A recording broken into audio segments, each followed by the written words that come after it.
We are families, we are caregivers, we are parents to children with disabilities and medical complexities. We are rarely familiar. We get together to learn, to relate, and to laugh a lot while we share each other's unique family experiences of raising the rarest of the rare. Our goal is to unite, inspire, educate, and empower people living a rarely familiar life. And we're so glad you're here.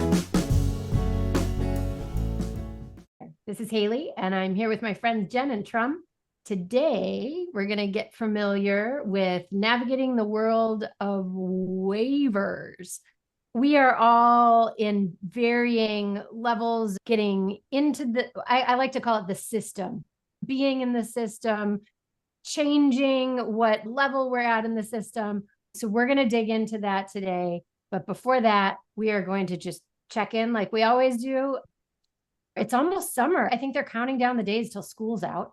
I can't believe it. It's just shocking. We're in mid-May. Yeah, it's crazy how fast the spring has gone. I know Memorial Day weekend is here. Oh my goodness. What are you guys doing for the summer? Trying to survive. Haley, did you find someone? I have big news. So I love my network, and I tapped my network and they just always have my back. And it came through an old PCA talking to somebody who knew somebody, and I have hired an extra PCA for the summer. It's amazing. Very excited about. And so was this through your posting on Facebook? Because I saw your posting. I'm looking for a PCA. Does anybody know anybody? Or is it something else? Kind of. Okay. That's how it initiated. So I did post something on Facebook, and I usually post something on like care.com, and somebody picked it up and put it out to their network. And it turned out it was one of my old PCA, her cousin's best friend. So she's a nursing student. She's a ball of energy, in her early 20s. For us, like the nursing students, the OT students, PT students, like those have always been really great, especially in the summer. I write them a really good letter of recommendation when they're looking for their first job. That's awesome. So you're set. So you have coverage. If we can navigate, if we can get through the 30-page, ACRA application. All the paperwork. In my mind, she's hired, but we gotta get through all the paperwork, and needing extra help in the summer is a real thing when school is out. It is a real thing. Yeah. Especially since you're working. What are you guys doing? I actually reached out to my PCA respite care worker last fall, and I said, how is the summer looking for you? And I was so nervous waiting for the reply, and she wrote back and she said, I'm committed. Let's do it. So she is watching Julian Monday through Thursday from 8:30 to 12:30, and then Julian will go to ABA therapy for the afternoon. So we do a lot of therapies. So happy. It's like such a gift. And she even said, send me your vacation schedule and I will work around it. I will plan my vacations based on your schedule. I mean, who does that? She's amazing. Her name is Sydney. Julian calls her Dee Dee with his limited language.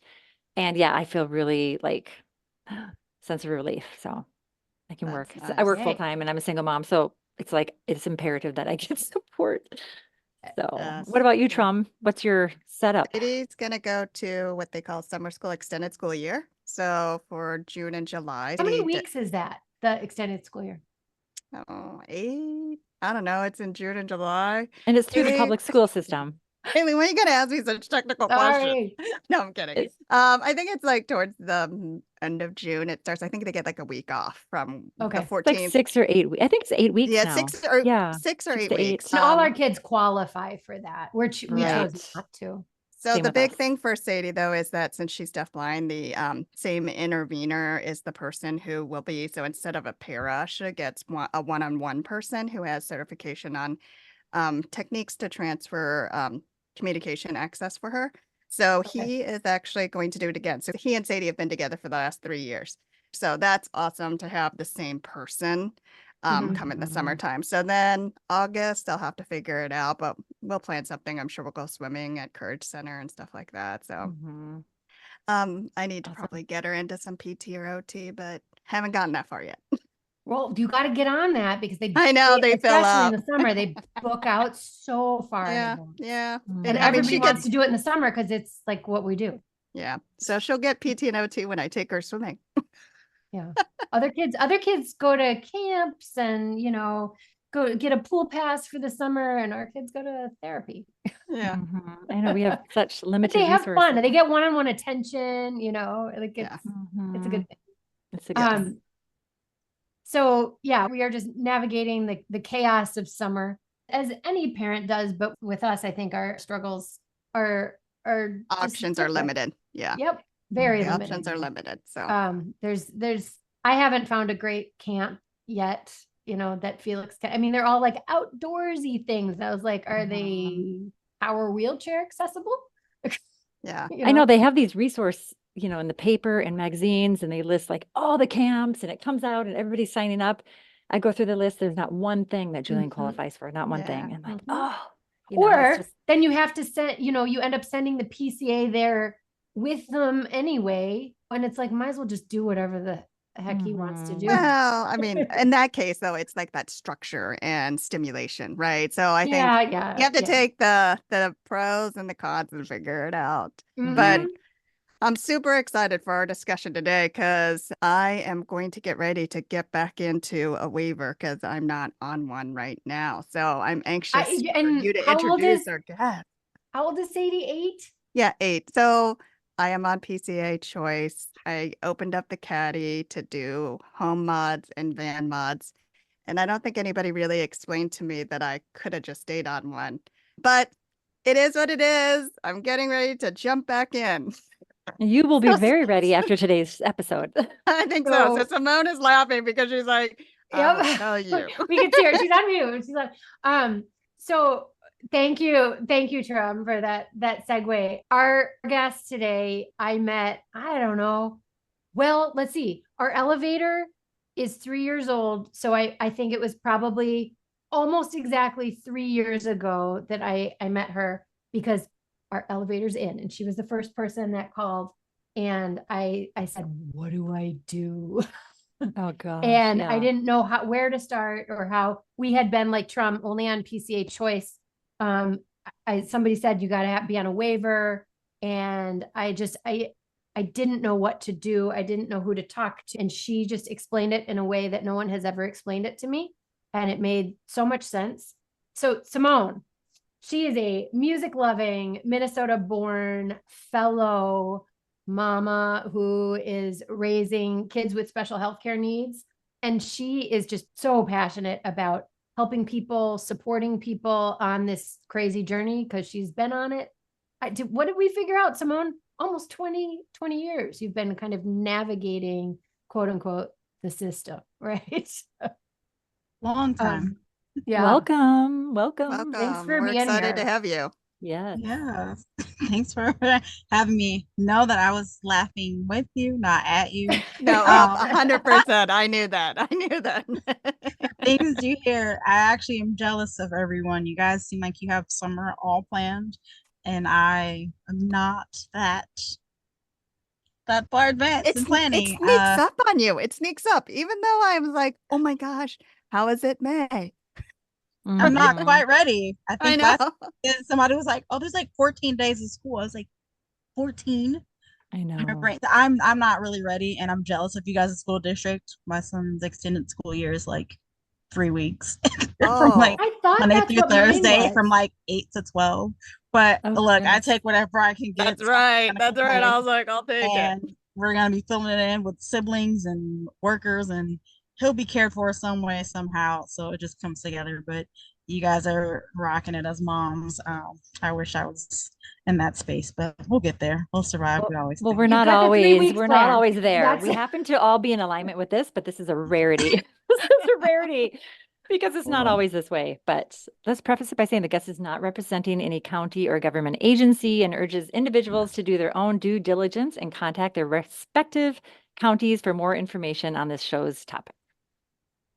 Agreed. So Simone, I want you to tell everybody a little bit more about what is your tie to the disability community? Yeah. So I've been a social worker. I went to school for that. And so I graduated my undergrad in 2005. And I always had just a passion for kids work. So most of my work has been in there. A lot of it was like with kids with severely emotionally disturbed. So I work in treatment facilities and things like that. And then, I've had kids of my own. And then, come 2013, I was pregnant with my fourth kid. I call him my miracle rainbow baby. I have a health condition where getting pregnant is kind of difficult. And so after a miscarriage, I got pregnant with him, and he was due in May. For some reason, he thought January was a better month. Oh, I'm born in January, so is my daughter. Felix is So a January. I get it. But he was so really premature.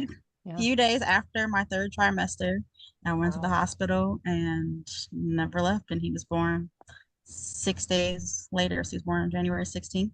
He was born at 24 weeks and like 6 days. He was 1 pound, 4 ounces, and he spent about 127 days in the hospital, pretty much struggling and fighting and pushing through. And I have been navigating and working and figuring out how to best care for him in the most unique ways ever since. And we're still at it. I have two older kids who have some severe mental health stuff. So I'm well versed in the mental health space. And so I'm just really tied into it both on a professional and personal level.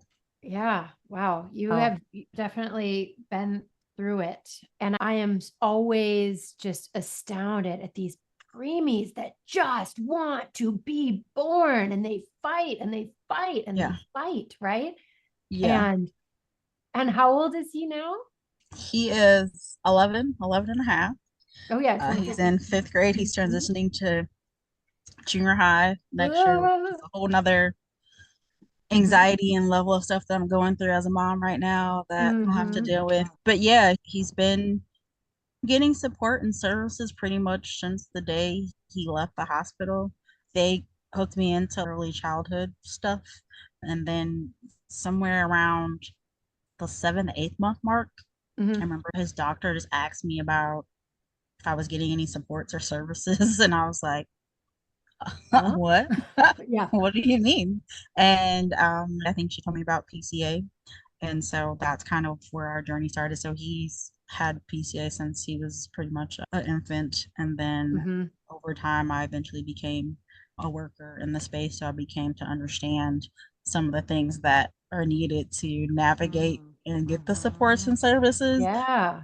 Understood it on a whole nother level. So understood what things are being looked for in assessments, understood how services are decided, what are needed for you to access the services, and things like that. And so I've done the work on the professional side, and then personally, like I do his assessments every year, and we are on CDCS, so I have to do his budget every single year and validate his services and explain what he needs and why he needs it and all of these things. And it's been just a long journey, and still learning.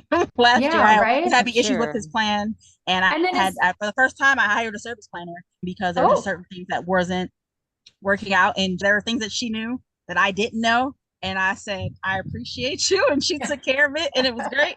So yeah, I've kind of been through the ringer in all areas. Aspects. Yeah. Thank you for sharing.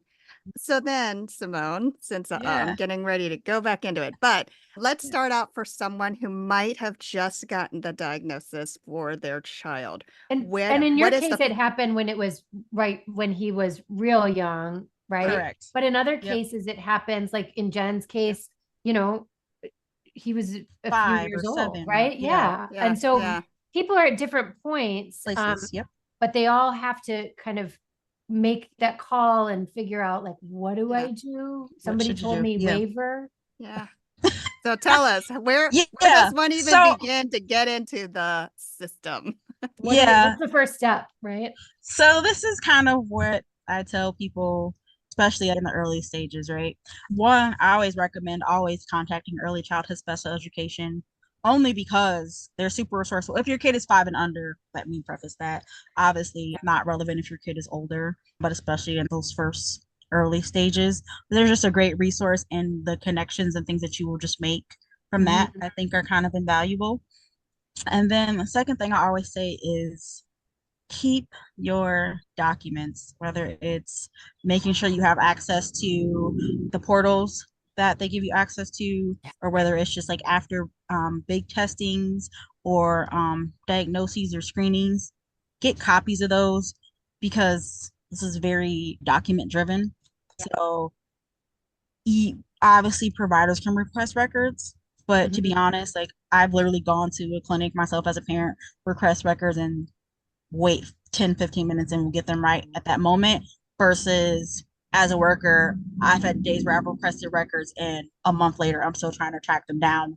Or especially like if it's something where you need school records, the summertime is the worst time to be a provider and trying to request school records because no one's in the office and things are shut down. So I would just say being a steward and keeping track of all of the records and reports and anything like that you get for your kid is just going to prepare you. And it's good reading information. Sometimes you want to know like what's in these reports. I recommend you read them and take a look at them and not necessarily go too deep in the condition, but you should understand and know what your child is going through and understand the basics of any diagnoses that your child has, right? Right. Did you have a question? No, I'm just nodding. And I think there's so much to read. And when you do take the time to go back and read through some of those documents, you'll realize things that maybe the doctor didn't speak to you or didn't register with you, but it's in their notes and it's so. You just should, especially when you're in the thick of it. I mean, my son got discharged from the hospital. I had requested his records, but I mean, I think 127 days in the hospital. I mean, it probably mine took thicker 2 than a reams. Harry Potter novel. Like it was so thick. And I was just like, and then there were just certain things that I just started to read and look at. And especially like his eval report. So if you have a kid who has like maybe some developmental disability things, those reports are valuable to understand how your kid processes things and how they think, because you need to know how to speak to your child. So if your child is 5, but cognitively their brain only understands things as a 1-year-old, as a parent, you now know I probably need to talk to them and communicate to them like a 1-year-old, not a 5-year-old. That's life changing. And so those reports really can be useful. Like you obviously don't have to look at like the blood pressure and things like that, but especially those little synopses usually at the end of a report, take a look at them so you just understand what's happening with your kid, right? That's How such a can you good idea advocate? because we just get so embedded and we come out of these, hospital discharge paperwork and everything. And it's just like, okay, yes, start a folder and just throw it all in there. Throw it in there. Just get it started. But I think she made a really good point too about like, so the 2 things I heard there was that get involved in ECSE, early childhood special education. And the second is, and I had a great experience doing that. Like it was awesome. I did too. I did that too. And then 2, I heard get on their patient portal because it's all going to be right there. It's in digital. You can log in. It's so much easier than trying to. I asked for mine to be printed out like you did, and they're like, either one. And it was like 2 reams of paper. So that's not, if you have a really complex kid, that's maybe not the best thing. Right. Yeah. And I don't mean not necessarily print it out, but I mean, remind you, think ahead, like, okay, the takeaway is I need to make sure folder this is on your stored computer somewhere. Right. Yeah. Right. Something somewhere. I mean, in the beginning, you probably going to ask her to print out. As the years go by, you're not going to want to keep copies. Schools, you do. I mean, those are only like once a year.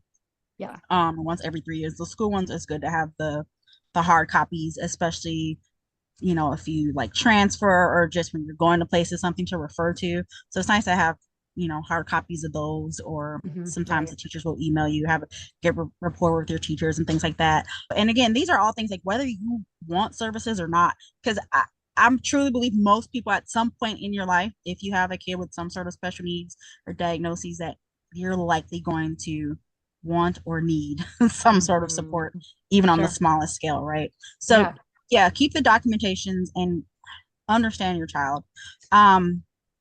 Other thing that's super important is to come in being able to identify where the holes and the gaps are, whatever it is, right? Like it could just be something like, I'm just overwhelmed. It could be, I don't have anybody to care for my kid. It could be, I don't know how to teach my kid how to navigate because they're becoming a teenager, and I'm concerned about them being able to get on the bus stop properly, right? And so that's the whole point of these services. It's not like going to a restaurant and you get to just pick, I want this, and that. Like that's not how the programs are set up.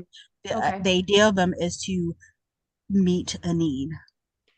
You can have an exact kid, same age, same birthday, with the exact same diagnoses, and what one family needs might vary from what another family needs. My son's in a wheelchair. I don't have an adaptive vehicle yet.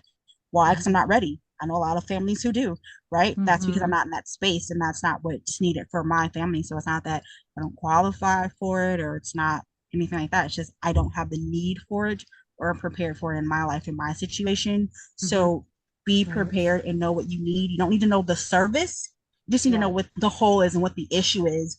And the point of the worker and people who assess and things like that are to work with you to figure out how to best meet those needs in whatever way possible. That might be a waiver. Waivers are meant to be payer of last resort. So we're always looking at community resources. What things have you tried? What natural supports do you have? Yeah. And then say, all right, we've exhausted all those. What things will insurance pay for, not pay for? And then say, okay, well, now we might be looking at a waiver to fill all those other holes. So the more you're in tune with your child, their condition, what you need, the better you're going to have a relationship with that assessor, with your case manager. Because if you don't know, I mean, they can make recommendations all day, but at the end of the day, you know, you have to show up for the meetings. You have to show up for the appointments. You have to have all these people come into your home. There were days where there'd be 5 different providers needing to come and do a home visit. And some parents aren't up for that, right? So you have to kind of know what you need, what's the priorities, and what things you're like, yeah, I can focus on that right now. This, maybe I'll wait for it. But just know what you need, and then you'll have the conversations about what things work right now. And know what I'm hearing you say is know where what your challenges are. Like know what they are at this point. Where are you at your breaking point, right? And I think, you know, in everybody's situation, it's different at different times, right? Could we back up a second? Because I'm sitting here going, okay, I hear all of this. All right, I can think about my needs, but who do I call? Like, who are we talking about? Do I call the county? Is my primary care physician? You're gonna want to call your local county agency. So Anoka, Ramsey, Dakota, Hennepin, human services. Yep, they're and they will tell you like who's your case, and they'll sign things. Chances are, like, if you struggle to find it online, usually your social worker, nurse, or someone at the clinic that you go to, they usually should have an idea of who those numbers are. Is that what they call I think after making a million different phone calls, somebody finally said, well, have you tried the front door? And I went, what? So that's specific to, for sure, I'm aware in Hennepin County, it's called the front door. Is that Hennepin specific? Yeah, that's what it's called. You might see something different for every single county. Different counties have different services. It might be that's important to know. Long-term services and supports. It might be disability services. It might be waiver programming. And so it's hard to know what every county calls their programming. Just get to whatever place in the county does, like food support, medical support, any of those county human services within that particular county. Start there. Someone should be able to direct you to whatever number that is. And then get on those lists. I always say try to be proactive instead of reactive, right? So don't wait until you literally have no options. You're on the brink of losing your job, or you're on the verge of being depressed and you don't feel like you want to get out of bed, or that kind of thing. When it's getting hard, the first time you have like a long weekend and on Monday, you're like, I am drained, right? Like, I love my kid, but I could use help. The moment that goes through your head, call. Or the moment you just feel just a little overwhelmed, or like, oh, it would be nice if, because every county wait list can be different, but just from what I know, most of them are extremely long. We're not talking like a few weeks, we're talking months. Like so start long before you're at your breaking point. Simone said 2 things that I wanted to point out. So with Sadie, I didn't know all of her diagnoses. The only thing we knew when we were in the hospital was that she had a heart defect. So the social worker started coming in and they're like, what services? What can we help you with? The hospital social worker. Yeah, the hospital social worker, because we were in the NICU for a month. I can't even remember now, right? Now she's like 9, and that piece of information had to get sucked out of my brain to make room for others. But I think the key thing that you should think about is if you have, even I thought, because in theory, a heart defect is minor, because you can be totally able-bodied, able-minded in theory, right? So I was like, okay. And what I should have asked was, tell me I live in this county. If I need it in the future, what is the process? And I Yes. wish I would have known that one question to ask. Okay. So that was the first thing. The other thing that you said, Simone, that I think is now looking back is, so I didn't know a pediatrician. Sadie is my only child, my first child. So I didn't even know, right? And so I was like, who do I choose for a pediatrician to? Then, because the cardiologist was my first person that I met because Sadie had been diagnosed with that in utero. And they said, oh, here are the ones that are tied to this hospital that we could recommend, but they don't like to make recommendations either. To So other places. so we did pick one. The one thing I learned was as Sadie got more and more diagnoses that you need to lean on your pediatrician. Your pediatrician is your generalist. And in our office, we actually have a patient care coordinator. This is not in every office because I have met other like rural offices. They don't always have this. But that was an amazing part where I was like, I'm going to lean on you. Can you help me get in? I need you need to call that neurologist to help me because I'm looking at a 6-month wait. So I would say if indeed you start to find out that your child needs more help in the world, then you should lean on your general pediatrician to help you because they can open up the gateways to learning, and they should have a social worker in their office that you can also ask that one question. Like, now that I know, what should I be doing as my first step? Because I didn't know. Like I got the call 100% correct. Yeah, I got But the that's a call good from point. Yeah. Yeah, I got the call from Early Child. They said, because the hospital sent it in. They called me and they're like, so we can come to your house and do an assessment and all these teachers will come in. And I was like, is it free? Yes, it is free. Well, you make a good point because I was like, is we this talk free? about what we can do. Yeah. But like my pediatrician for my son too said, hey, we have this program called Birth to 3 and Yes, people will Birth come to into your 3, yep. home. And then from there, they said, here's a social worker. And so some pediatricians are really on top of things, right? And Yes. so that's kind of how I got started. But, it's so long ago. I'm like, well, how did I learn about waivers? And so I think part of this show's focus now is on all the different state county funding options. And there's a lot of them. And so I thought maybe you could touch on, but what are the big ones? And I know it What are could the big differ ones? per state, but we know Yeah. about CDCS, CSG. So could you Yep. kind of just like Well, give a and I little bit also- of an overview of each one? Jen, I want to piggyback on what you were saying. Now, like Birth to 3 too, like you're also expected as a parent, right? You're expected to care for your young infant in the same way, like before they're in school, you figure it out, right?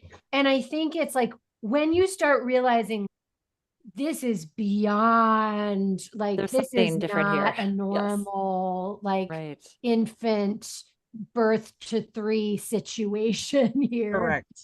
This is like I think that's like the tipping point, right? Yeah. Otherwise, I mean, it's you are raising your child. Like that is what is expected of you, just like everybody else raises. Everybody else. Yep.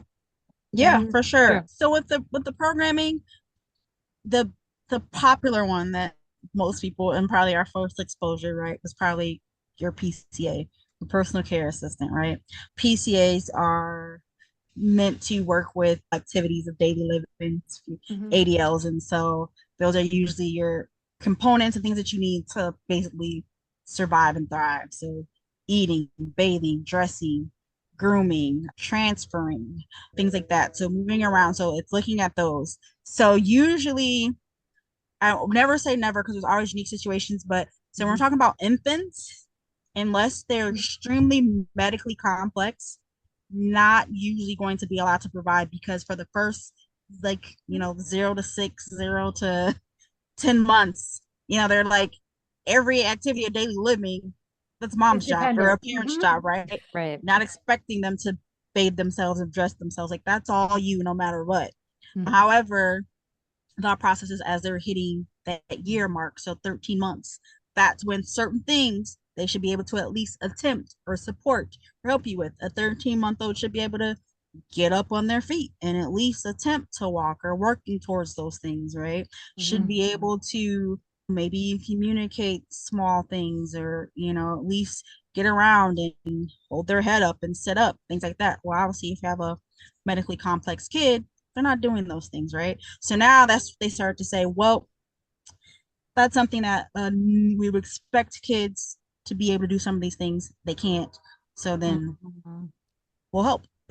We'll throw in a little bit of help for They're mom, not for meeting dad. The journey milestones. begins. Yeah. Correct. The Because journey now begins. you see that kid seems to need above and beyond what a kid without any complexities would be able to do. So usually I would say when I used to do the job, like it was hard to tell parents who came in with an 8, 9 month old looking for supports, right? That there isn't really much for you. So when you hit about that 8, 9 month mark, it's probably around the time to call in hopes that if it's a really long wait list, by the time your kid has hit that 1 year mark or that 13-month mark, that Mhm. then if they're still struggling with all those things, they'll start to get into the dependency road. So Yeah. Like my kid at age 6 months wasn't even tracking, like the eyeballs weren't even, Yeah. You just we're the anomaly, like we're the rarest of the rare, right? correct. He wasn't moving his limbs. And I think we very clearly knew Yeah. very early on. So I think we're getting at, okay, you're talking to 3 people who are in the very medically complex.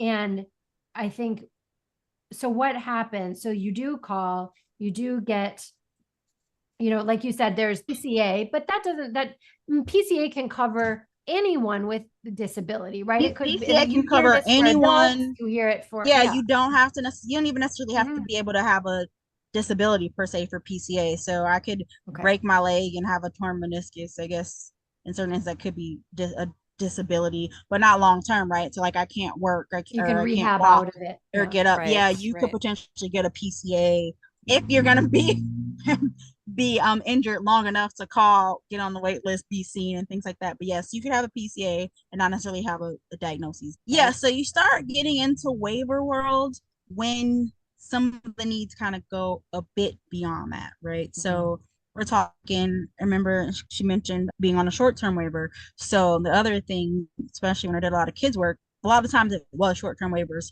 So a parent needing, I need a ramp, I need my kids in a wheelchair, I need a wider walls, I need a lift because the family room is downstairs and they're getting too big, and so we need the lift to get them up and down the stairs easier. I've seen a couple elevators be installed because that was just the most efficient and made the most sense, right? And so you start getting into waivers where it's just those things that like normal insurance doesn't pay for. And so short-term waivers typically will cover home mods and also be called vehicle mods if you need a modified vehicle for wheelchairs, or as you get older, this is adult world, but like, to modify a vehicle because you want to be able to drive yourself, all those things like that. A waiver could cover things like that. Waivers will also cover when you get like in those teen worlds, right? So you want to teach your kids certain services, you want to teach them how to like cook and clean and things like that. So you might be looking at, they used to be called like ILS, like independent living supports. So they'll come in and somebody who can do it with training to teach your child how to do those things. So the services in kids world are kind of a little limited. They expand as you start to hit teenage world and get closer to adults. There's a lot more services typically that tend to be available. Well, and all of but our those kids are long, should have been potty trained. They're all in diapers still, from age Yep, mine's too. 7 to, and I think things are complex. I want to get a little bit more into when you say getting on a waiver, right? And all of those areas, I think it's natural for us as parents to want to be like, we're doing good. We're doing, like I'm trying to do it all. Right. And I think once you realize I can't do it all, I can't. And yes, we are talking about the rarest of the rare, the most complex of the complex. Yeah. See every specialty that exists, I think that when you do qualify for those types of things, then it's just the alpha. I mean, you hear from all the different parents, oh, I'm on a CDCS or I'm on a CSG or I'm on a blah, and I'm like, yeah. what? What And I think that's where, when parents talk to each other, they'll say, well, you should be on this or you should be on that. And what I'm hearing you say, Simone, is that like, it's so individual that we can't It's- say that. We can't It, tell it really somebody. is. It's very, Mhm. very, very, very individualized. And I think it's important to distinguish. So the difference between a waiver is, yes, there does have to be a diagnosed disability. Yeah. Meaning something that a person can either be on SSI, just to clarify that there's a disability component, but SSI is a supplemental program, so meant Mhm. for families who have some financial difficulties and so Mhm. may have also a kid with a disability. So it's a supplemental program. So if you're over a certain income limit, disability regardless, Mhm. if you don't meet the low income standard, your child Mhm. will not qualify for Social Security, which there's a handful of parents that fall into that category. Mhm. So their kid won't qualify. So there's this process called state medical review team here in Minnesota where you Mhm. submit documentation and the state will review all the medical records and then the states will certify you as disabled. So That is there are needed for two pre-qualifiers kind of to get in it's either on. or, either or. Right. So Oh, okay. SSI trumps the process. So if you do not, Got it. you have SSI, you don't need a SMRT. If you don't Ah. qualify for SSI, SMRT is the path that you would go to. Oh, interesting. Okay. That Yeah. makes sense. So it's one or the other. SSI, Okay. that's federal, so it supersedes. So if you say my kid, I get SSI, Got it. and Okay. So I the think we have state both. certifies your child as disabled, and then Yeah. at that Correct. point, you can enter into the waiver programs and qualify. correct, Okay. correct.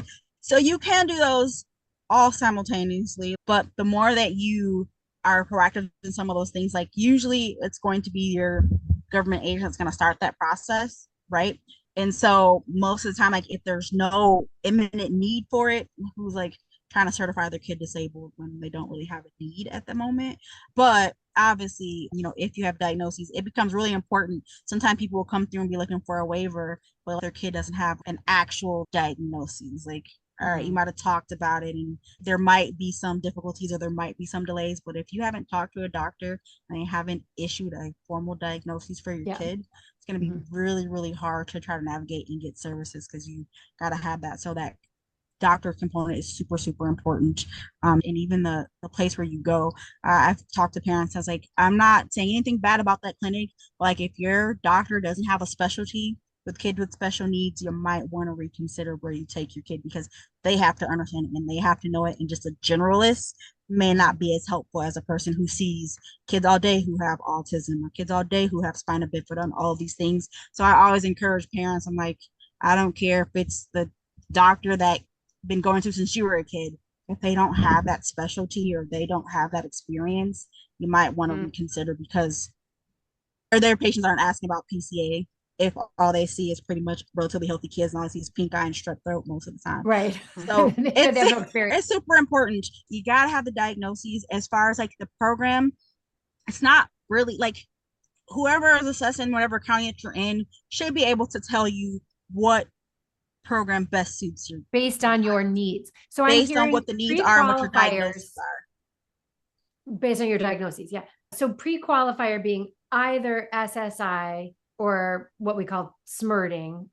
What did you call Correct. it? What was so It's called the state medical review team. state, So people call smirted, yeah, state smirting. medical Yes. review team. So either or, and then Yep. one of those will qualify you to be Make you on some sort of waiver. But eligible then in for order to know which one to be on, we need to talk to somebody who can assess the needs. correct. Once you have an assessment, there are various different ones.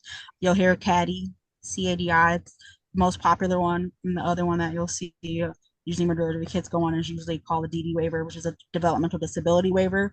Criteria for them are extremely different. I also tell parents too, if you have a kid with developmental disability, really important, you gotta have what they call a neuropsych eval. So between 0 to 5 has to be within 1 year. But the wait list on those sometimes The is wait lists are very, very long, but sometimes they will use school ones, but you just have to make sure that whatever one that's done at the school that they use ones that qualify. So again, if your kid has a developmental disability, you can always request those assessments. Again, talking to your local government and figuring out, hey, I think my child might have this condition. What sort of tests I think they might have a developmental disability because you could get them tested and do the whole process. And if they didn't do the tests, use the tools that qualify, the test It's is the irrelevant. documentation, it's back to the document, documentation. document, right? document. Yes.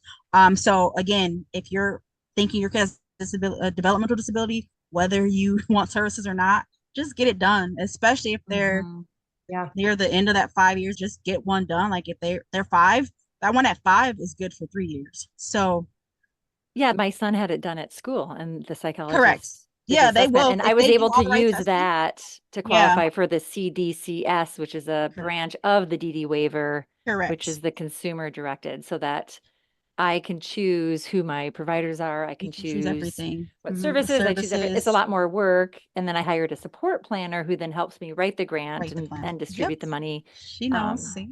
Yep, she Yeah. knows. She Yeah. knows. I know. But Trump, you were on a CAC or Caddy. CADI. She was on the Yeah. CADI. So yeah, Short-term CADI. yeah, I was on a short. So I was PCA choice. I called because I'm in Hennepin, front door. I said, hey, I need to get my van modified. So I believe I need to get on a waiver. And then they sent someone Sadie out uses a wheelchair all the full-time. time. That's how you Yeah. get her anywhere. Yeah. So then they had said, well, for you, if you only want to do a short-term waiver.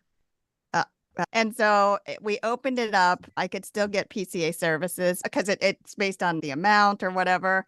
So, but then we opened it up and then I got off it again and then went back onto PCA. So then I did it again for my home mods. Yeah. So then I got ceiling lifts because she's getting so heavy. So then I did that Yep. again.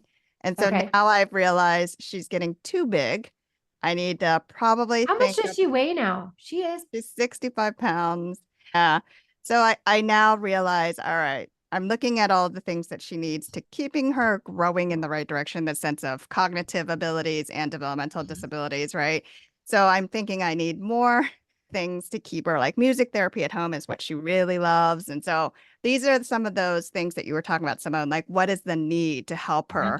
So I think there's so many that's things that she's not able to do, that the Right. few things that she can do and that she enjoys and that's going to help her. Yeah. So I think, Simone, that was really important because I would agree. And I think that was the missing piece. And I know they always talk about person-centered. And I think this is sometimes what gets difficult for me is she's my only child. So sometimes I'm like, I don't know what, I mean, aside, yes, she should be walking, she should be talking, but what other things should I be asking for to help her? Because I think it's the whole just new to parenting and like, Correct. Right? So my That is journey true. gets really sort of difficult sometimes because I was like, I don't know. And so when I talk to others, I think that's the biggest thing that we also wanted to do with this podcast was build that community so people could hear like, oh, I learned this little tidbit that I should be thinking about for my own child. And so I think that it's been really helpful to hear that. Yeah. To educate in the right way, right? So just telling a person like, oh, your child has autism, you should be on a DD waiver or something like that. Like one, to make sure it's proper education and proper knowledge. So here's the thing, just because your kid receives DD services in school doesn't necessarily mean that they will get DD services and qualify for a DD waiver. Why? Because the criteria is different. And so just like someone could be considered blind or have limited visibility, but as far as SSI is concerned or something like that, federally they don't recognize it as being blind or vice versa. So there are variances to it. And so I always want to make sure, like definitely always encourage people if they're struggling, like call your local agency and find out and at least have one. Sometimes people have an assessment. And hope, they didn't want it. That they person, called and they were upset and they didn't want services for their kid. And they was like, why? And we didn't ask for this. And I was like, it's voluntary. Fine, I'll close it, right? Not everybody wants services. Sometimes you don't know what the service is. So even if you're like, I'm just trying to sort out, not that I necessarily maybe want the services right now, but I'm just curious, these are their potential needs. What are those particular services that would help fill those needs? And then when you're ready, that parents be like, I don't know if I'm ready right now. Like, well, when you are, call back. Right. I think of like the short term versus the long term, which is interesting because for you, Tram, it's a long-term journey. Sadie's not going to change here with her basic challenges. And so why would you even do the short term? Why not just get on the long term if it's the same stuff? You have the assessment. Like Julian's on the CDCS waiver and it's long term. It's like I do the min choice assessment every August. then we're set for the next year, and it's just going to be a continual process because his needs are not going to change in like the grand Yeah. scheme of things, right? Yeah. But Yeah. I do have a question, Simone. So we Sure. talk about all these different options. Now, every state probably has different names, or are these the Gosh. same universal names in South Dakota? They have the CADI waiver, or is No, this just Minnesota? nope. This is all specific to Minnesota. You will Okay. find different waiver services or different versions of that, and if you even qualify the criteria. So thinking, back in the day, it used to be called like CHIP. Right? So like CHIP was like this the federal program for services for basically for like single moms, families, things like that for medical assistance, right? So it's a federal funded program, Mhm. but it's issued per state as far as like Okay. funding, and then once you get into the state, how the different counties and municipalities will deliver it. So like federally, the program you can be on it for 5 years, right? Is the max, it's federally issued. Some states, and it's the cash portion of it, might be 2 years. Minnesota is one of the more progressive states. Ours, for people who are on MFIP, things like that, it's a 5 year max for cash assistance, but that's not across the globe. So I've met people who have moved to Minnesota because like they were in Florida and their kid may not have qualified, or the type of programming supports that are there just wasn't all that great. So they moved here. I've also heard Sure. of other programs and people telling me about supports and services in other states that their child got. And I was like, oh my goodness, that sounds amazing. Right. And so if you are moving, know that none of it's transferable. Know that Yeah. you're not like, oh, I got this, this, and this here. I'm moving to Atlanta, and think that everything you were getting to support your child here is going to be the same and look the same way. So definitely it varies, can vary from county to county within Minnesota, but you definitely want to do your due diligence before you ever go to another state on what Makes is or sense, isn't right? available for you, because you will especially if you're moving from Minnesota, you may have a rude awakening of what is or isn't available for Right. your child there. So definitely do due diligence before you ever I feel very support. lucky Mm. that we live in the state that we live in. But I think what we were talking about in terms of the assessments, like you had mentioned, like it's a 5 year, like we joke Oh, with for the each DD other, like, assessments? my son is 3 years? not all of a sudden becoming not disabled. He's Yeah, not all of a sudden going to walk. And in Sadie's case, like she's not, what did you say? She's not becoming unblind. Like it's just, correct. Mhm. That is correct. these are the cards that they were dealt, and this is what, Mhm. but every 5 years they have to come back, and it's triggering, I think. Well, For me, so it's triggering to go back and say, yep, my son still can't walk. well, for the Yep, my developmental son still stuff, can't. Mhm. Yeah. once they get older, that goes away. But yeah, especially from Yeah. 5 and on. And part of that is that things can, like, the disability itself may not change, but how the disability affects your child can change. Their day to day. So Yeah. it's one Okay. thing Yeah. when my son was developmental delayed at 3 and he Yeah. was like a 2 year old. Well, from 2 to 3, that's 1 year. It's another thing when he's 11 and now his disability is still like that of a 2 year old. The gap now is still different. And so I think it isn't necessarily on whether or not he's still disabled, like that's not going away. But the impact is, and what's expected to do, like, well, yeah, he can't tie his shoes now and he can't read a book, and he, kids in his school are reading things and saying it's Monday, May 21st at 5 p.m. He can't do those things. And so that is just for that reason. And it actually falls in line with the school district. The school district, if your kid's on an IEP, they're reassessing every 3 years anyway. So it falls in line with, they like to get that testing every 3 years because it falls in line with the school is assessing them anyways for their abilities and things like that. They're retesting as a whole. Okay. And then the SMRT process, one of those things too, they just are always just checking up on things.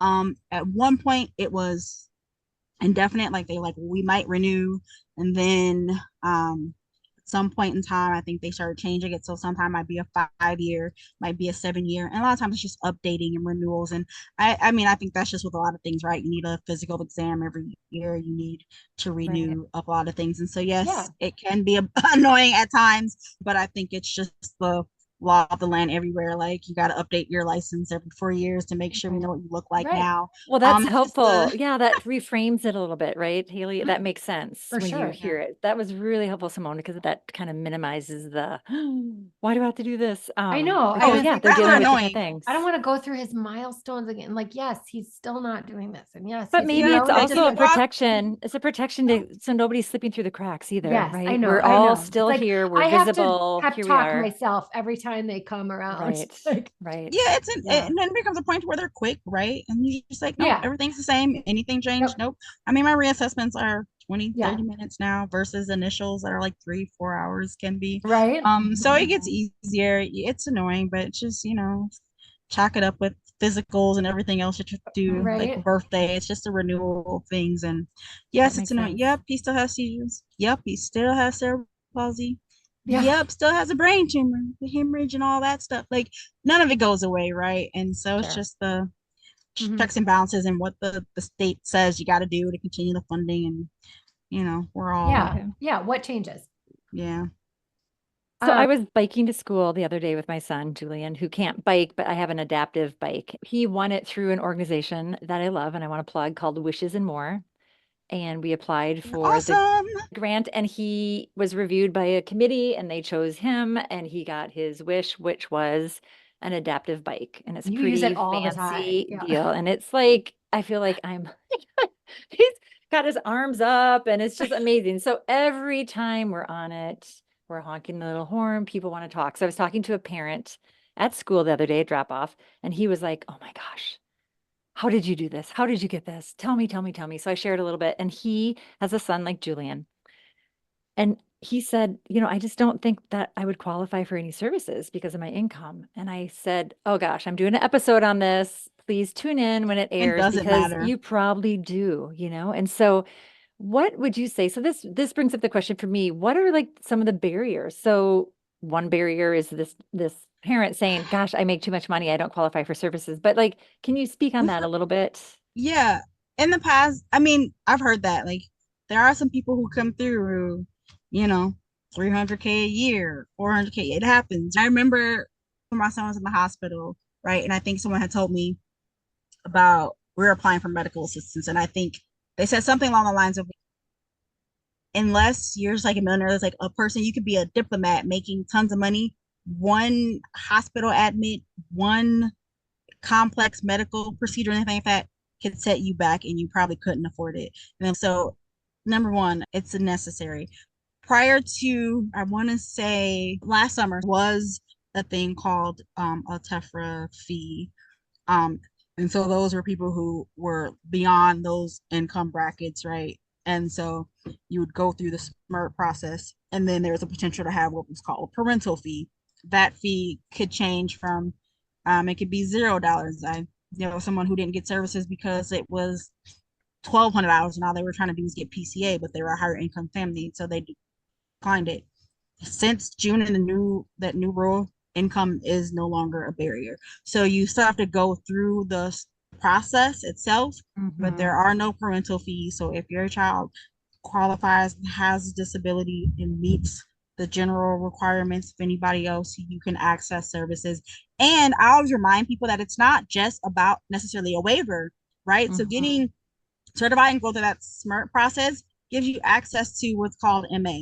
So MA can be used for co-pays and those expensive things that if you have primary insurance, but say for instance it's $100 copay every time you go to OT, or I know my son has a medication where I think the medication itself is like $300, and so things like that, like those out-of-pocket things, or maybe your insurance doesn't cover it. Medical assistance probably might. So it's all those additional out-of-pocket expenses that you might hit that might make it beneficial. And then that way, if a surgery comes up that might have a huge deductible or something about it, you're not so stressed because MA is gonna, can cover it and take off some of those financial burdens that exist. So I would say, I think the only barrier, to be honest, now is just the time and the magnitude of people applying and trying to get services. Sure. It's probably the biggest barrier. And then not having kind of the information that you need up front. I remember I told a family, I was like, if you have a job, and not putting anyone down in any way, shape, or form, but I'm like, if you have a job and you pay taxes, you have a right to it just as much as the next person. Sure. Like, you definitely could take advantage and utilize this program. And so use it. It's there. That's what it's there for. And Right, so right. apply, because it's hard. We all want to be good parents, and sometimes being good parents and just being a good person in general is sometimes asking for help. I'm the most independent person I know. I learned a long time ago, like, no one can do it alone. My saying is everybody needs somebody, whether it's the Yeah. system, whether it's a good PCA, Yeah. whether it's a good teacher. I tell people, Yeah. use your circle. Anytime you find a person that you like, stick to them. I still periodically email my son's high five teacher. Hasn't had her since he was Mhm. 5 years old. Well, we Periodically, she'll found email me each a couple times. other, and Yeah, like, so it's like we Yeah. no need barriers. this. Just I'm telling you, like, most parents, I don't know any people who would regret it. Everyone just needs somebody, and sometimes just having one person, even if it's just because you need support in the summertime. Yeah. Maybe you're good during the rest of the year, but summertime, we all know, like you guys were talking about at the beginning of the show, it's really difficult, right? Like, the kids are home. If you have a kid with special needs, they're not going to your basic camps, right? They're not going Right. to Right. doing the things that Right. most kids are doing. And even if they do, they still need support. Even if you are sending them to camp, they might need a PCA because they need that extra attention that no Absolutely. facility can provide for them, right? A waiver or medical assistance is going to help take care of those things. And so it's not going to hurt. Like, what, at the end of the day, what is it going to hurt? What is a PCA going to hurt? And it could be to pay family. You could pay your grandma. I tell everybody, it's nice to have family and people support, but it definitely helps when they get a paycheck, even if Yeah. it's $18 an Agreed. hour. Agree. Well, Right? and what, So- yeah. And So if grandma Jen, is fully capable of, helping out, like, Your yeah, next door neighbor. It absolutely. could be Mhm. the dog walker turned interest in special needs. Right, It's right. it's whoever. That You are know, I've already had in your parents- circle I've had sometimes. parents that have done work for my son before. You Mhm. meet those circles, and Oh, it just yeah. there really are no barriers if you're having the struggles. One parent, two parent household, Right. everybody can use the support, I think, because it's a tough job. It's a full Agree. time and a half job being a special needs parent, and any little support, even I think 2 hours a day, could change somebody. Like, PCA for 2 hours, that's a nap, that's time to cook, that's a load of laundry. Mhm. Yeah. I look at every little thing helps, right? A penny Mhm. over the course of a year could be thousands of dollars if you compound it and use it, right? So I don't think any support or assistance or anything like that is too small. It all can benefit in some way, shape, or form. And the more you open yourself up and get support for you, the better parent you are to your kids. And I think when you're healthy and you're doing well, your kids do well, and it's just a perpetual cycle. And you can get burnt out no matter how much we love our kids. It doesn't matter. Everybody hits that breaking point, and sometimes those little supports can prolong it. It can make them easier. You can get through them quicker. So I wouldn't say that there's too many barriers now. That barrier was there, but I think with that being knocked down, if you're struggling, just call Right. services. I'm trying to work with my friend right now who's never been on any kind of services. And in her culture, she's like, I'm taking care of my kid, and I'm like, but you need, and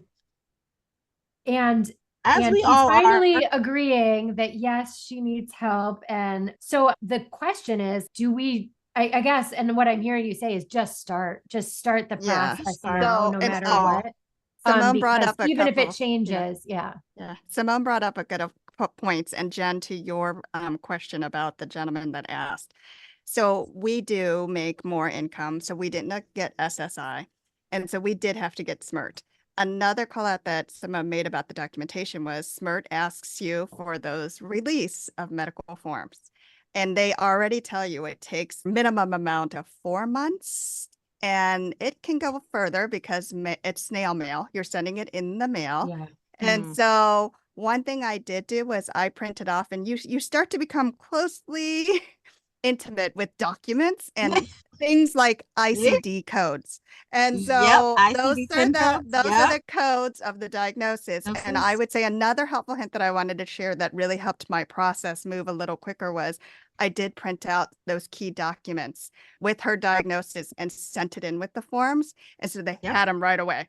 And so I just wanted to bring that up. The other thing with TEFRA, now that the fees are going away, that things that you can do is like the Department of Human Services sends out newsletters, all these other things that you can follow to get these updates. So it's true. As a parent, if you made too much, some people make 300,000, they would have had to pay out of pocket Correct. $25,000. And they were like, well, was it worth it? And so Correct. for our case, we didn't pay that much, but I was like, a ceiling lift system was $50,000. So I was like, well, this is the year that makes sense that I pay into Correct. it. That we pay the, yeah. So That used to I be the think it was, conversation you would have with parents yes, when the fee would come. And I was like, well, it really just comes down to, is it worth it? Are your co-pays, are your visits worth yes, what you might pay in a co-pay or right, because your private insurance is not taking care of your home bots. So No. those are little tips and tricks that I did learn. And I think the other plug that we wanted to plug that Haley, you brought up a long time ago, which was an awesome resource, is the Minnesota Disability Hub. It's a nonprofit that helps you if you have questions about how to get through the waivers and details of everything. They can also direct you to whoever it is that you're supposed to call. So I would say Correct. those were That's actually a great ones. number you could call if you're not sure who. They can usually look up the numbers for your local. We'll put that. Yes. Yeah, we'll put that. We'll all put it in the show notes. And I want to be respectful of your time, Simone, and no we could worries. talk to you forever. You were a wealth of information, and I'd love to come back. You guys yes, do a part two absolutely. or just to shoot the breeze any other time. Oh yes, we Yes. can talk to you about all Yeah. the things. Thank you so much for sharing your time, your expertise, your thoughts, Yeah, sure. you know, around all things waiver related. It was awesome to talk to you today. If you liked today's topic or have comments, questions, or thoughts on what else you would like us to cover, please visit rarelyfamiliar.com or connect with us on all the social channels. Resources will be listed in our show notes, and we'll be back next time with another discussion around living life successfully with rare medical complexities. Thanks for joining us on the journey.